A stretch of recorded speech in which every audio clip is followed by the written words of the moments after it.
Жаңы дайындалған білім беру министрі Қаныбек Исақов ақша чоғылтқан жетекшілер жұмыштан алынат деп қату ескерткен.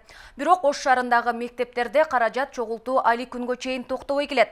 Шардағы номер 50 Нышанов орто мектебинде 400 сомго чейин қаражат чоғылтып жатқанын ата-энелер ачыкташып, биздин телеканалга кайрылышкан.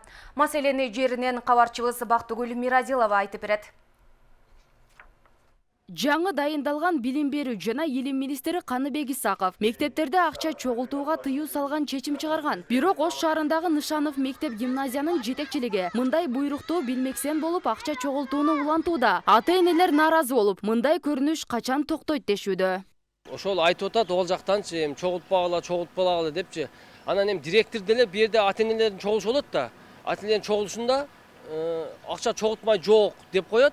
Анан бирок кайра эле акча чогултмай болуп атат да. Жүзүн ачык көрсөтпөөнү суранган бул Жерандын кызы сөз болгон мектепте 2 класста окуйт. Ушул убакка чейин мектеп жетекчилиги тарабынан окуучулардын коопсуздук маселеси үчүн каражат чогултуп, бирок жумуш аткарылбаганын айтат. Бул маселе боюнча шаардык билим берүү башкармалыгына да кайрылган. Бирок башкармалык өз каалоосу менен каражат чогултса болот деп жооп узаткан. Ошодо ата-энелерден акча чогултуп атышат да, 200 сомдон охранага дешет, 700 сомдон туалетке чогултуп атышат. Ушундай көйгөйлөр болуп атат да. Анан онун арасында берген ата-энелер болуп атат, бербеген ата-энелер болуп атат. Бере албагандары мынтип ачык айта албай атат, эме кылыпчы. Анан былтыр мемеге чогултушту акча баягында не деп коет? Чип деп коет экен. Баягы карточка менен тийгизип кирет экен окуучучу. Ошону тийгизип кирсе ата-энелерге СМС келет деген да. Бала мектепке кирди, бала мектептен чыкты деп. Ол 1 жыл болду, ишке кире элек. Жок да, дайынсыз эле. Бул чогулаткан акча биздики дагы эмес, мектептин директорунуку дагы эмес да. Бул ата-эненин чөнтөгүндө акча. Ата-эне ошол өзүнүн баласынын коопсуздугу үчүн, мектепте окуп аткан мектебиндеги ремонт иштерине жардам болсун деген максатта берет да муну. Бирок тилекке каршы кээ бир мектептер ошо туура эмес, мыйзамсыз акча чогултуп атканын кесепетинен биздин министрлик дагы ошого мындай бир кандай десем, тартипке чакыруу үчүн ошол буйрукту чыгарды.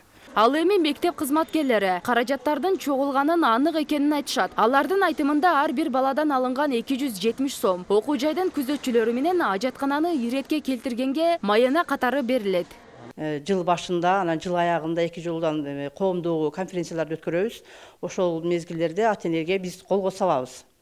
Быйыл кандай иштерди аткарабыз, мектептин кандай көйгөйлөрү бар, анан кийин ошонун негизинде ата-эненин макулдугу менен охрана алабызбы, албайбызбы аны чечебиз. Туалетке жардам беребизби, бербейбизби аны чечебиз. Анан мектепке кандай көйгөйлөр болуп атат, ушу көйгөйлөр эжекелер тарабынан айтылгандан кийин аны немеге коебуз, конференцияга. Коюлгандан ошого ата-энелер макул болсо, ошону мынчадан жыйнап беребиз деп өздөрүнүн макулдугу менен кабыл алынса, ошону жыйнайбыз. Анан кабыл алынбаган нерсе ачыкча акча жыйналбайт.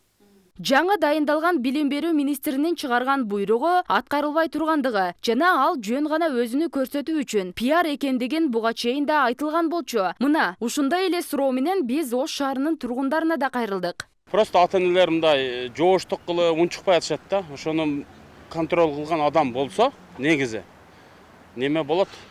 Чектөө коюлуш керек да. Кыйын мындай нерсе болбойт. Эми мындай караганда беспредел болуп атат десе болот да, туура эле болот. Пикириме акча чогултканга биз каршы элебиз. Эч немеси жок. 11-класстарга бүтүрүүчүлөргө көбүнчө көбүрөөк сумма айтышат го.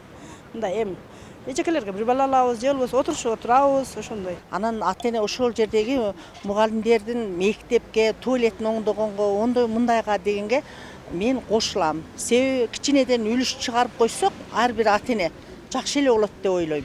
Сөз болгон Оштогу Нышанов орто мектебинде 1800дөн ашуун окуучу билим алат. Орто эсеп менен алардан чогулган каражаттын жалпы суммасы 5,5 миллион сомго чукулдайт. Мектеп ал акчаларды кайда жумшалганы боюнча ачык отчет да бербейт. Ал эми министрликтин буйругунун аткарылышына Ош шаардык билим берүү башкармалыгы кайдыгер. Анткени бул багытта кандай иштер аткарылып жатканы да белгисиз. Айта кетсек, Ош шаарында 53 мектепте 72 миңден ашуун окуучу билим алат.